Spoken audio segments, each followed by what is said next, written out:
নমস্কার, স্বাগত আপনাদের ত্রিপুরা নিউজ 8 এর পর্দায়। আমি আপনাদের সাথে আছি পূজা। আর মাত্র কয়েক ঘন্টার অপেক্ষা, চাঁদের মাটি স্পর্শ করতে চলেছে চন্দ্রযান-3 অর্থাৎ চন্দ্রয়ান-3।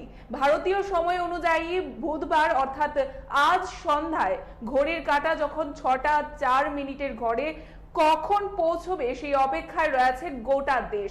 ভারতীয় মহাকাশ গবেষণা সংস্থা ইসরো জানিয়েছেন যে ইতিমধ্যেই চাঁদের দক্ষিণ মেরুতে সফট ল্যান্ডিং করবে চন্দ্রযান-3 এর ল্যান্ডার বিক্রম। তার সঙ্গে চাঁদের মাটিতে পৌঁছবে রোভার প্রজ্ঞান। রাষ্ট্রগোষ্ঠীর শীর্ষ সম্মেলনে যোগ দিতে দক্ষিণ আফ্রিকায় গিয়েছেন প্রধানমন্ত্রী নরেন্দ্র মোদী।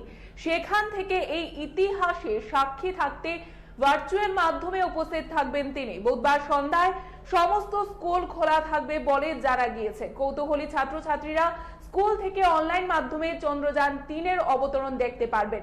এমনকি মহাকাশ বিশেষজ্ঞরাও এই ঐতিহাসিক মুহূর্তে সাক্ষী থাকার জন্য মুখিয়ে রয়েছেন। তারাও দেশের বিভিন্ন প্রান্তে জমায়েতের পরিকল্পনা করেছেন বলে শোনা যাচ্ছে। চাঁদের মাটি ছোঁয়ার আগের 15 মিনিট অত্যন্ত গুরুত্বপূর্ণ বলে মনে করছেন ইসরোর বিজ্ঞানীরা। 2009 সালের ইসরোর চন্দ্রযান-1 এর অনুসন্ধানে থাকা নাসার একটি যন্ত্র দ্বারা চাঁদের পৃষ্ঠে জলের উপস্থিতি শনাক্ত করা হয়েছিল। ইসরোর তরফে জানানো হয়েছে চাঁদের দক্ষিণ মেরুতে সফট ল্যান্ডিং করার সময় খুব সন্তর্পণে জায়গা নির্বাচন করা হবে। ইসরোর বিজ্ঞানীদের আশা চন্দ্রপৃষ্ঠে যেখানে জলের চিহ্ন পাওয়া গিয়েছে সেখানে লোনার ওয়াটার আইস বা বরফের খোঁজও মিলতে পারে। জলের সন্ধান মিললে তা মহাকাশ বিজ্ঞানীদের কাছে মূল্যবান সম্পদ হয়ে ধরা দেবে বলেই জানিয়েছেন ইসরো। চাঁদের দক্ষিণ মেরুতে এর আগে কোনো দেশই মহাকাশ যান পাঠাতে পারেনি। ফলে বুধবারের পরীক্ষায় ইসরো সফল হলে ইতিহাস তৈরি করতে পারবে ভারত, এবং এই যাত্রায় সফল হলে চাঁদের মাটিতে নেমে আমেরিকা, রাশিয়া এবং চীনের পর বিশ্বের চতুর্থ দেশ হিসাবে নজির গড়বে ভারতবর্ষ। এবং 2019 সালে চন্দ্রযান-2 পাঠিয়েছিল ভারত, কিন্তু সফল হয়নি। চাঁদের মাটিতে মুখ থুবড়ে পড়েছিল সেই মহাকাশ যান।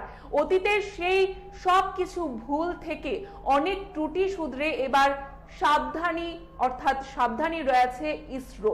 গত রবিবার চাঁদের দক্ষিণ মেরুতে মহাকাশ যান নামাতে গিয়ে ব্যর্থ হয়েছে রাশিয়া। চাঁদের মাটিতে ভেঙে পড়ে লোনা 25। তবে ভারতের চন্দ্রাভিযানের যে সাফল্য নিয়ে আশাবাদী ইসরোর বিজ্ঞানী থেকে গোটা দেশবাসী। এই অভিযানের সাফল্য কামনায় প্রার্থনা চলছে গোটা দেশ জুড়ে। এখনকার মতো চন্দ্রযান-3 নিয়ে ইতিমধ্যে আজকে গোটা দেশ জুড়ে চাঞ্চল্য রয়েছে, এবং 5টা 20 থেকে যা সামাজিক মাধ্যমে প্রকাশ পাবে গোটা দেশবাসীর কাছে, এবং তা দেখতেই আগ্রহী রয়েছে গোটা দেশবাসী। সেই উদ্দেশ্যে আমাদের এই বিশেষ প্রতিবেদন। এখনকার মতো আমাদের এই প্রতিবেদন আমরা এখানেই শেষ করছি। পরবর্তী বিভিন্ন আপডেটস দেখতে অবশ্যই চোখ রাখবেন ত্রিপুরা নিউজ 8 এর পর্দায়। নমস্কার।